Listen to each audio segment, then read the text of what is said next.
નમસ્કાર, આપ જોઈ રહ્યા છો ન્યૂઝ 18 ગુજરાતી અને તમામ મહત્વપૂર્ણ સમાચારની સાથે હું છું લુબના ખાન। ગુજરાતના ખેડૂતો તૈયાર થઈ જાઓ, આવી રહ્યું છે રીમઝીમ ચોમાસું। ગોવા નજીક પહોંચી ગયું છે નૈઋત્યનું ચોમાસું। એક જ દિવસમાં ચોમાસાની મોટી છલાંગ। કેરળ, કર્ણાટક, તમિલનાડુમાં ચોમાસું બેઠું તો મિઝોરમમાં પણ ચોમાસાનું આગમન થઈ ચૂક્યું છે। મહારાષ્ટ્રમાં ચોમાસું બેસવા માટે અનુકૂળ સ્થિતિ જોવા મળી રહી છે। તો 2-3 દિવસમાં મહારાષ્ટ્ર પહોંચી શકે છે ચોમાસું। મહારાષ્ટ્ર બાદ ગુજરાતમાં થતું હોય છે આગમન। તો ખેડૂતો માટે મહત્વના સમાચાર। ગોવા નજીક પહોંચી ગયું છે નૈઋત્યનું ચોમાસું, એટલે હવે ગુજરાતમાં પણ ચોમાસાને આવવાના જે કહી શકાય કે ઘડીઓ છે તે ગણાઈ રહી છે। દેશમાં ચોમાસાની દસ્તક જોવા મળી રહી છે। મહારાષ્ટ્ર બાદ ગુજરાતમાં ચોમાસાનું આગમન થઈ જતું હોય છે। તો ખેડૂતો માટે મહત્વપૂર્ણ સમાચાર, જેની રાહ તમામ ખેડૂતો જોઈ રહ્યા છે। 2-3 દિવસમાં મહારાષ્ટ્ર પહોંચી શકે છે ચોમાસું। રાજ્યમાં વરસાદને લઈને હવામાન વિભાગની આગાહી। હવામાન વિભાગે કરી આગામી વરસાદની આગાહી। આગામી 7 દિવસ સામાન્યથી મધ્યમ વરસાદ રહેશે। તો ગાજવીજ સાથે રાજ્યમાં રહેશે વરસાદ। 24 થી 27 મે સુધી વરસાદને લઈને યલો એલર્ટ આપવામાં આવ્યું છે।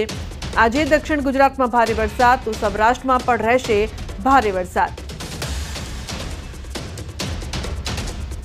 आने वाला अगले 7 दिन तक गुजरात में लाइट टू मॉडरेट बारिश का संभावना है और थंडरस्टॉर्म भी रहेगा लाइटनिंग के साथ।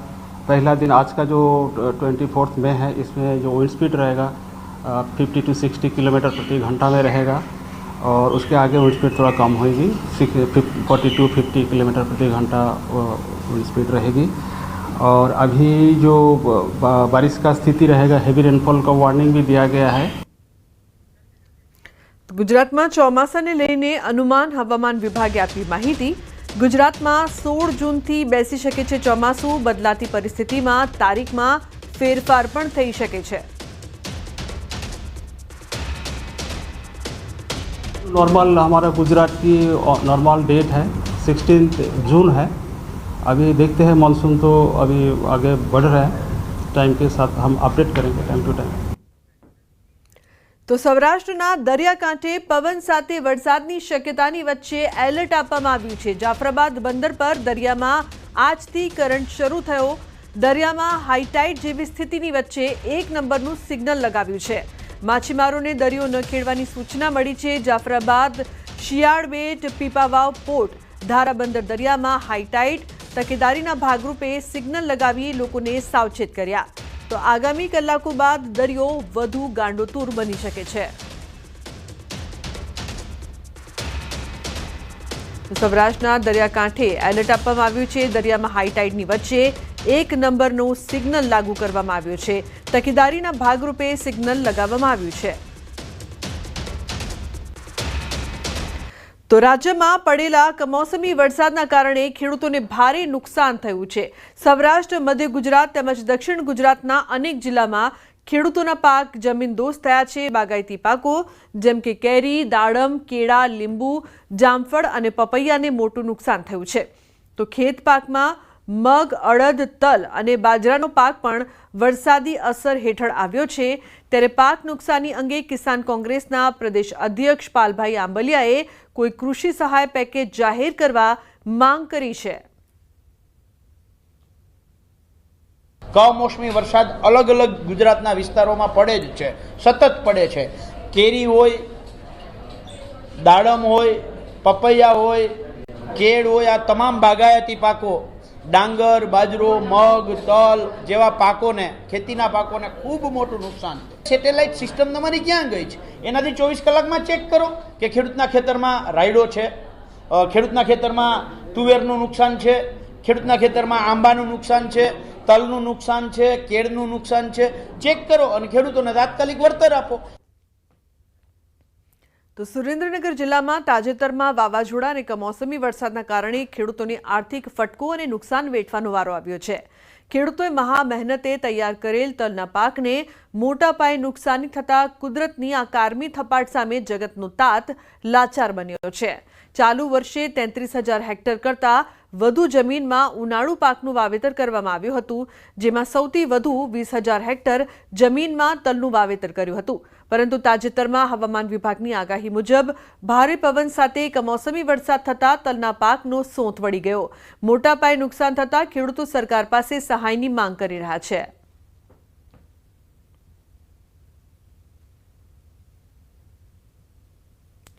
અને ઓછામાં ઓછા તલ આમાં વીઘે અમારે 10 મણનો ઉતાર આવે એટલે એકરે 40-45 મણ થાય. હવે તો અડધા થાય તો સારું, અને ખર્ચની તો વાત જ નથી થયું. પછી 10,000 રૂપિયાનો ખર્ચો કરી નાખ્યો. કેટલો ઉત્પાદનમાં ઘટાડો આવશે? ઉત્પાદનમાં 50% થાય તો સારું, નકર 20% થાય છે. કેવું એ હજી થાય તો, અને હજી વરસાદ કુદરતી આફત નો હવે આવે તો, નકર તો કઈ થાય છે જ નહીં. કેવી પરિસ્થિતિ ખેડૂતોની અત્યારે? એ પરિસ્થિતિની વાત જ નથી થયું. તડકો ટાઈટ આવે છે, કાળા તડકા, ગરમીનું રહેવાતું નથી અહીંયા. 50 મણ તલ થાય એવું હતું, અત્યારે અમારે ખર્ચો નથી નીકળ્યો. શેના કારણે આ નુકસાન થયું અત્યારે? કમોસમી વરસાદને કારણે. બીજું શું નુકસાન થયું તલમાં? બીજું એટલે આમ ઓગલા બધા આડા પડી ગયા છે કમોસમી વરસાદને કારણે, અને કઈ હાથમાં આવ્યું નથી. તલ તો જમીન દોસ્ત થઈ ગયા છે. કેટલું ઉત્પાદન થાય જો નુકસાન ન થયું તો? 50 મણ તો અંદાજે થઈ જાય. હવે કેટલા થાય છે? હવે બસ 10-15 મણ થાય છે. ખેડૂતને 300 દાળિયાને મજૂરને 300 રૂપિયા દઈને મજૂર લાવી છે. અમે વઢાયા, ઓઘા કરાયા, અને વાવાઝોડું ને વરસાદ આવ્યું તો અમારા ઓઘા ઉડી ગયા અને બધે વિખણ શિખણ થઈ ગયું. બધો ઉનાળુ પાક રહ્યો હોય, અમારે બધો આવો ભગવાને નુકસાન કર્યું છે. અમારા ખેડૂત સિવાય કોઈ આવી કારી મજૂરી કરે નહીં. અમને મજૂર ના પાડે આવા એમ કે વરસાદના વીંસી કે એવું કઈ કોઈ અમારે નથી આવું તો અમારે ભૈસાબ બાપા કહીને મજૂરને લાવવા પડે. 300 રૂપિયા ભરીને દાડી અમે દેવી પડી, અને આવી અમે મજૂરી કરાવી છે. આવો અમારે બધો નુકસાન થયો છે. અત્યારે જો કે અમારે તલમાં ભાવ વધારો આવ્યો છે, પણ અમારે દેવું શું? અમારું બધું ભગવાને વિખણ શિખણ કરી નાખ્યું છે. અમારે તલ તો કેટલા કરી ગયા, ઘણું નુકસાન અમારે આવ્યું છે. સુરેન્દ્રનગર જિલ્લામાં ચાલુ વર્ષે 20,000 હેક્ટર કરતા વધુ જમીનમાં ખેડૂતોએ ઉનાળુ તલનું વાવેતર કર્યું હતું, પરંતુ ફરી એકવાર કુદરત છે એ જગતના તાતથી રૂઠી હોય તેમ તાજેતરમાં જે કમોસમી વરસાદ અને વાવાઝોડું આવ્યું છે તેને ફરી એકવાર જે છે સુરેન્દ્રનગર જિલ્લામાં જગતના તાતને આર્થિક ફટકો માર્યો છે. જે ખેડૂતોના ખેતરોમાં જે તલનો પાક ઉભો હતો તેનો સોથ વાળી દીધો છે, જેના કારણે થઈને તારાજીના દ્રશ્યો છે એ આજે કમોસમી વરસાદ બાદ ફરી એકવાર જોવા મળી રહ્યા છે. ખેડૂતોએ મહા મહેનતે તૈયાર કરેલ જે તલનો પાક છે તેમાં આડો પડી જતા તલનો જે પાક છે, મોટા ભાગનો પાક છે, ખરી ગયો છે. જેના કારણે એક તરફ ખેડૂતોને ઉત્પાદનમાં ઘટાડો આવી રહ્યો છે, બીજી તરફ ખેડૂતોને પૂરતા ભાવ નથી મળી રહ્યા. આમ ખેડૂતોને ડબલ આર્થિક ફટકો સહન કરવાનો વારો આવ્યો છે. ત્યારે ફરી એકવાર જગતનો તાત છે સરકાર પાસે આર્થિક સહાયની માંગ કરી રહ્યો છે. ત્યારે સરકાર છે આગામી સમયમાં આર્થિક સહાય આપશે કે કેમ તે જોવું રહ્યું. હાલ તો આજે કુદરતનો જે બેવડો માર છે જગતનો તાત ફરી એકવાર સહન કરી રહ્યો છે. અક્ષય જોશી, ન્યૂઝ 18 ગુજરાતી, સુરેન્દ્રનગર.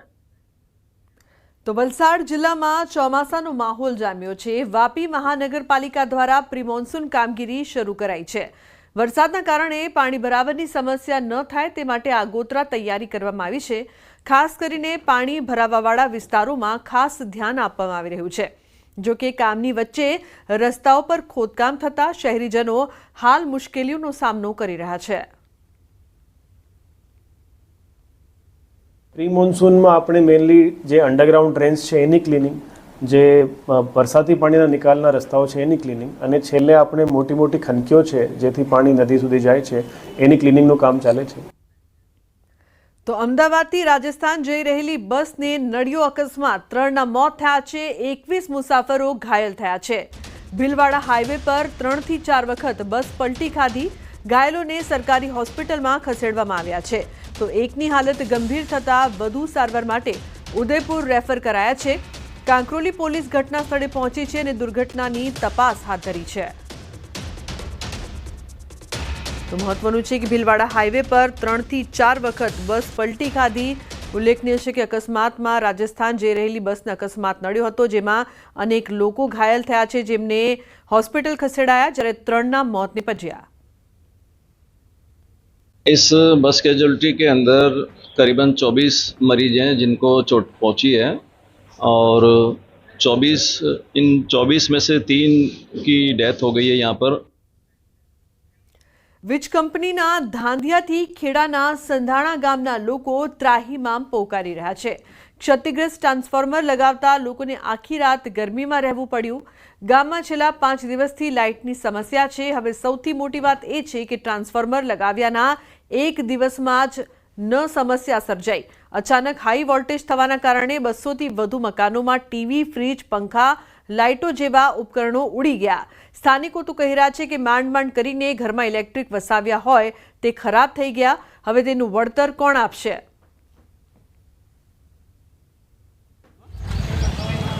અહીંયા આગળ એક ટીસી બરી ગયું અને છેલ્લા 5 દિવસથી કમ્પ્લેનો કરવા છતાં કોઈ વાયરમેન આવે અને ફરી એમ કે રાત્રે લાઇટો અસંખ્ય વાર જતી રહે. ખેડા કમ્પ્લેન કરો તો એવું કહેવામાં આવે કે બરોડા કરવાની. બરોડાવાળો કમ્પ્લેનનો જવાબ કોઈ આલતું નહીં.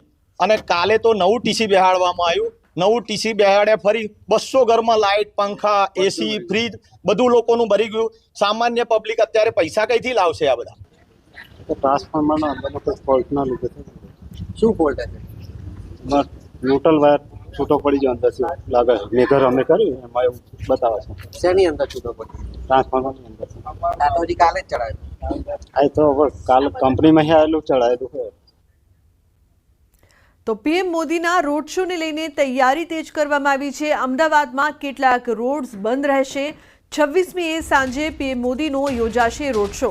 સાંજે 4 વાગ્યાથી કેટલાક રસ્તા છે તે બંધ રહેશે. ટ્રાફિક નિયમન માટે 2 ડીસીપી, 3 એસીપી અને 600 પોલીસ કર્મચારીઓ હાજર રહેશે. તો ડફનાળાથી ઇન્દિરા બ્રિજ સર્કલ રોડ છે તે બંધ રહેશે. 2 ડીસીપી, 3 એસીપી હાજર રહેશે. 600 જેટલા પોલીસ કર્મીઓ પણ તૈનાત રહેશે. ઉલ્લેખનીય છે કે 800 જેટલી બસનો પણ ઉપયોગ કરાશે.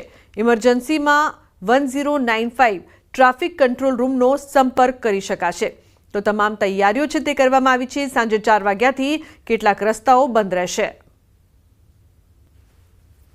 આ રોડ શો સંદર્ભે સાંજે 4 વાગ્યા પછી ડફનાળા સર્કલથી એરપોર્ટ સર્કલથી ઇન્દિરા બ્રિજ વચ્ચે માત્ર રોડ શોમાં આવનારા વાહનો અને એરપોર્ટ જનારા પ્રવાસીઓને જ પ્રવેશ જે છે એ આપવામાં આવશે.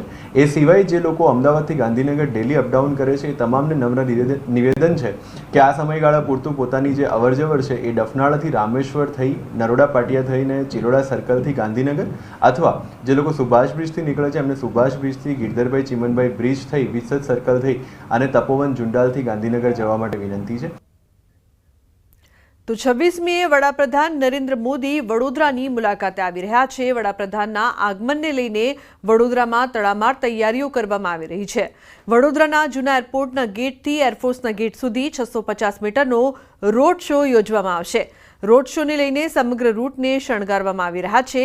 30,000 જેટલી મહિલાઓ વડાપ્રધાનનું અભિવાદન કરશે. સાથે જ રોડ શોના રૂટ પર 15 જેટલા સ્ટેજ પણ બનાવવામાં આવ્યા છે.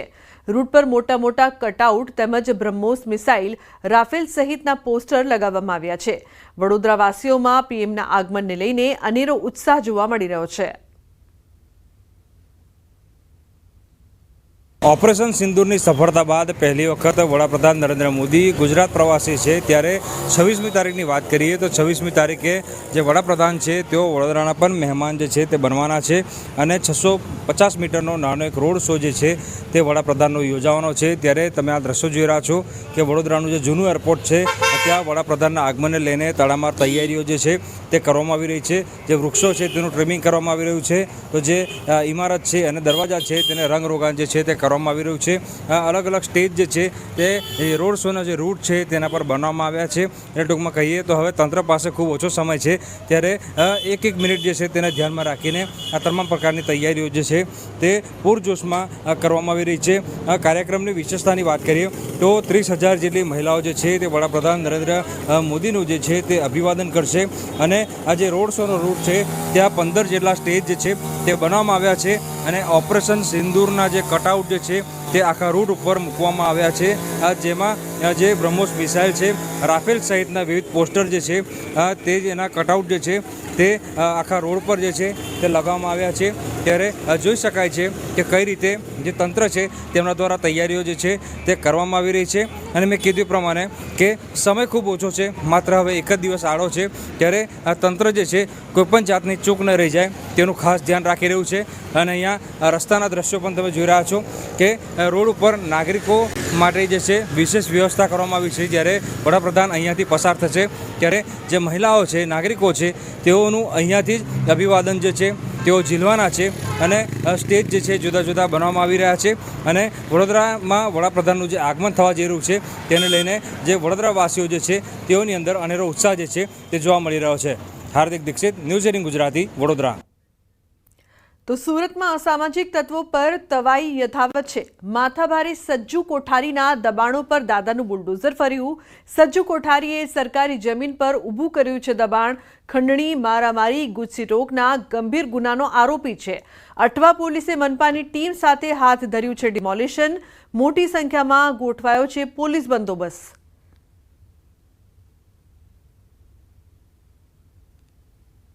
ये सरकारी ज़मीन थी. कुछ ज़मीन का पार्ट है वो एसएमसी का मालिकाना हक है, कुछ पार्ट है वो गवर्नमेंट लैंड है.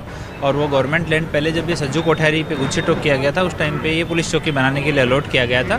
लेकिन इसके बावजूद इस पे लोगों ने दबाण किया हुआ है. तो आज एसएमसी की टीम के साथ मिलके और सारे लोग हमें दबाण हटाने के लिए लगे हुए हैं. चौकी बनने के बाद भी पुलिस स्टेशन बन जाए इतनी बड़ी जगह है, काफ़ी बड़ा एरिया है और अभी इसको दबाण हटा के क्लियर करवा देंगे आज.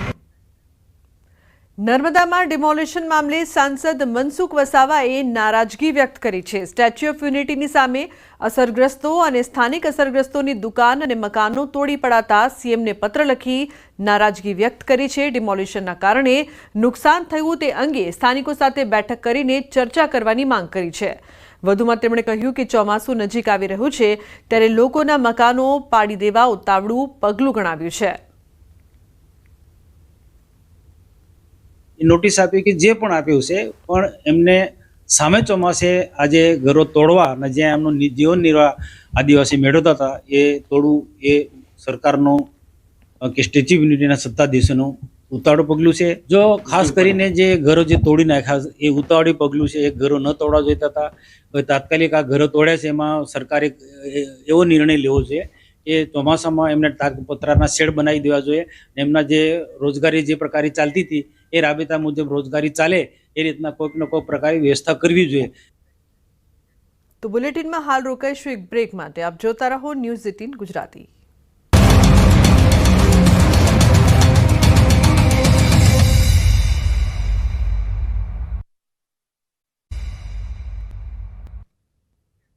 Welcome back. સમાચારમાં આગળ વાત કરીએ તો દુશ્મન દેશને સપોર્ટ કરનાર તુર્કીનો દેશભરમાં વિરોધ થઈ રહ્યો છે ત્યારે સુરતના તુર્કીવાડ વિસ્તારનું નામ બદલવા માંગ ઉઠી છે. સાંસદ મુકેશ દલાલે તુર્કીવાડ સહિતના વિસ્તારોના નામ બદલવા પાલિકા કમિશનરને પત્ર લખ્યો છે. પત્રમાં એવું લખ્યું છે કે શહેરમાં કેટલાક વિસ્તારો એવા નામોથી ઓળખાય છે જે ભારતના શત્રુ દેશો છે, જેમાં કે તુર્કીવાડ, પાકિસ્તાન અને બાંગ્લાદેશ. આ નામો માત્ર શબ્દ નથી પરંતુ शूरवीर जवानों की त्यागभर्या बलिदान की अवगणना है. सूरत शहर में एक विस्तार का नाम तुर्कीवाद चल रहा है. इसके प्रति सूरत की जनता का बहुत आक्रोश है और कई दिनों से लोग मुझे मिलने आते हैं. सामाजिक संगठन वाले और विविध ज्ञाति के लोग, सामाजिक अग्रणी मुझे मिलने आते हैं कि जो देश भारत का दुश्मन देश है इसके पीछे सूरत शहर में नाम क्यों होना चाहिए. तो हिम्मतनगरना मोतीपुरा विस्तारमां छेल्ला 8 वर्षथी अधूरो लटकतो ओवरब्रिज हवे पूर्ण थवाना आरे छे. सांसद शोभनाबेन बारैयाना प्रयासों और नेशनल हाईवे ऑथोरिटीनी कार्यवाहीथी आ काम छेल्ला 8 महीनामां झड़पी गतिए आगळ वध्युं छे. जून सुधी तमाम अधूरा ओवरब्रिज पूर्ण करवानो अल्टिमेटम आपवामां आव्यो छे. हवे शहेरनो विकास अने ट्राफिक व्यवस्था बंनेमां नवो दौर आवशे.